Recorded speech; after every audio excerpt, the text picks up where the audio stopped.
जय हिंद। नमस्कार दोस्तों आज की वीडियो में बात करेंगे assistant radio operator, head operator तथा वर्कशॉप, इन तीनों में लाइन हाजिर, निलंबन तथा बर्खास्त क्या अंतर होता है। दोस्तों आज की वीडियो में इन सब बातों पर एक कंप्लीट चर्चा करेंगे। बाकी चैनल पर नए हो और कुछ जानकारी अच्छी लगे तो चैनल को सब्सक्राइब जरूर कर दीजिए। चलिए दोस्तों वीडियो स्टार्ट करते हैं। इस चैनल पर दोस्तों आप सभी लोगों के लिए रेडियो ऑपरेटर से संबंधित सारी जानकारी दी जाएगी। क्वेश्चन, फिजिक्स के क्वेश्चन कम्युनिटी पे दिए जाते हैं, आप लोग उसको भी अटेम्प्ट करिए। बाकी नीचे दिए गए टेलीग्राम लिंक से भी ज्वाइन कर लीजिए और वहाँ पर आपको फिजिक्स के क्वेश्चन विथ नोट्स और इसके साथ साथ पीडीएफ और क्वेश्चन प्रैक्टिस भी आपको अवेलेबल कराए जाएंगे जो हमसे हो सकेगा। बाकी दोस्तों चलिए वीडियो स्टार्ट करते हैं। सबसे पहले दोस्तों हम एक एक चीज़ के बारे में बात कर लेते हैं, लाइन हाजिर और निलंबन तथा बर्खास्त। देखो, किसी भी सरकारी विभाग में यह एक अपने आप का प्रोसेस है। मतलब किसी भी सरकारी कर्मचारी को दंडित करने का यही तीन एक प्रोसेस होता है। लाइन हाजिर होता है, निलंबन होता है और बर्खास्त होता है। और इन तीनों में बहुत से स्टूडेंट या बहुत से सभी लोगों को, नहीं तो लेकिन लगभग सभी स्टूडेंट या को ये कन्फ्यूजन रहता है कि लाइन हाजिर क्या होता है, बर्खास्त क्या होता है और निलंबन क्या होता है, सरकारी विभाग में यह कैसे कार्य करता है। तो दोस्तों मैं आपको आज क्रिस्टल क्लियर करने का पूरा प्रयास करूंगा और पूरा वीडियो अंत तक देखेंगे तो आपको समझ में आ जाएगा कि इन तीनों में क्या अंतर है। हम एक एक करके बात कर लेते हैं। पहले हम बात करते हैं लाइन हाजिर। मान लीजिए आपकी ट्रेनिंग कंप्लीट हो गई। क्या आपकी रेडियो ऑपरेटर की ट्रेनिंग कंप्लीट हो गई तो आपकी ड्यूटी लगाई जाएगी। अब मान लीजिए आपकी ड्यूटी लखनऊ हेडक्वार्टर में लगती है। कहाँ? लखनऊ हेडक्वार्टर में लगती है। और अगर आपकी ड्यूटी लखनऊ हेडक्वार्टर में लगती है तो वहाँ पर दोस्तों अगर आपके ऊपर कोई चार्ज या क्लेम ऐसे होते हैं जिसमें आपको लगता है कि आपके बड़े ऑफिसर को लगता है कि हाँ इसके ऊपर ये चार्ज हो सकता है, तो वो आपको लाइन हाजिर कर सकते हैं। अब लाइन हाजिर का मतलब ये हुआ कि आप जो कार्य वर्तमान में कर रहे हैं उस कार्य को छोड़कर आप हेडक्वार्टर में या एसपी साहब के हेडक्वार्टर में या एसपी साहब जो भी हैं आपके ज़िले में या आपके महानगर क्षेत्र में, उनके यहाँ या एसएसपी साहब के यहाँ आप काम करेंगे।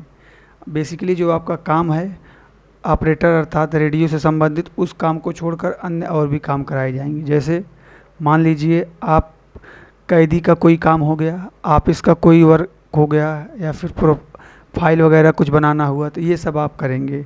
तो आप ऑपरेटर से संबंधित कोई काम नहीं करेंगे और आपकी ड्यूटी आपके पुलिस लाइन में ही होगी। इतना समझ में आ गया होगा। और दोस्तों लाइन हाजिर करने का अधिकार आपके सीओ को होता है, अर्थात सर्किल ऑफिसर का होता है, या रेडियो हायर ऑफिसर जो आपके होंगे डीएसपी रैंक का अधिकारी होता है, इनको होता है। अब आगे हम बात कर लेते हैं दोस्तों निलंबन। देखो, निलंबन के चार्ज आपके ऊपर तब लगते हैं जब आपके ज़िले में एसएसपी साहब को लगता है या एसपी साहब को लगता है। दोस्तों एसएसपी साहब नहीं, एसपी साहब, सुपरिटेंडेंट ऑफ पुलिस या एडिशनल एसपी, इनको लगता है कि आप के ऊपर कोई चार्ज लगा है और इस चार्ज में आपका निलंबन होना चाहिए, तो वह आपके ऊपर चार्ज लगाते हैं। और इस निलंबन प्रक्रिया में आप दोस्तों वर्दी नहीं पहनते हैं। निलंबन मतलब आपको निलंबित किया जाता है आपके इस कार्य क्षेत्र से। कब तक? जब तक इसको आप प्रूफ नहीं कर देते हैं कि हाँ हम सही थे, ये निलंबन चार्ज जो लगाया गया हमारे ऊपर गलत है। और दोस्तों आपकी जो सैलरी मिलेगी निलंबन में आपको आधी मिलेगी। मतलब मान लीजिए 50,000 आपकी सैलरी है तो आपको जो सैलरी मिलेगी 25,000। इसके साथ साथ दोस्तों आपका कार्य क्षेत्र भी सीमित कर दिया जाएगा। और अब दोस्तों आप वर्दी भी नहीं पहन सकते हैं और आपका जो मुद्दा है या मैटर है यह कोर्ट में चलेगा। कोर्ट में चलने के बाद आप अपने को वहाँ पर अच्छा से या रिवील प्रूफ करा सकते हैं। अब आगे हम बात कर लेते हैं बर्खास्त की। ये होता है दोस्तों सबसे पावर चीज़ जो किसी भी सरकारी तंत्र में, जिसे कहते हैं सस्पेंड। दोस्तों बर्खास्त में मतलब मैं कहने का मतलब ये है कि आपको सरकार से और आपके कार्य से कोई लेना देना नहीं है। मतलब ना आपसे सरकार काम कराएगी ना आपको पैसा देगी। आप इस कार्य क्षेत्र को छोड़कर कोई अन्य कार्य भी कर सकते हैं जो आपकी इच्छा हो, बशर्ते आपको इस काम को छोड़कर। और दोस्तों ये भी होता है कि अगर आप मान लीजिए बर्खास्त हो गए इस पद से, तो क्या आप और पोस्ट के लिए अप्लाई कर सकते हैं या नहीं कर सकते हैं? तो बिल्कुल कर सकते हैं, केवल आप इस पोस्ट के लिए एलिजिबल नहीं हैं। बाकी दोस्तों आप सभी अनदर पोस्ट के लिए भी एलिजिबल हैं, जो भी जैसे होता है।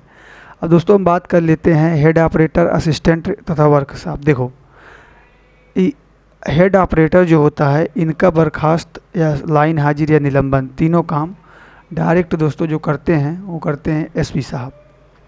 और वहीं दोस्तों हम बात कर लेते हैं असिस्टेंट रेडियो ऑपरेटर। इनका जो काम होता है, इनका लाइन हाजिर, निलंबन, बर्खास्त इनका जो करते हैं, ये करते हैं आपके सीओ।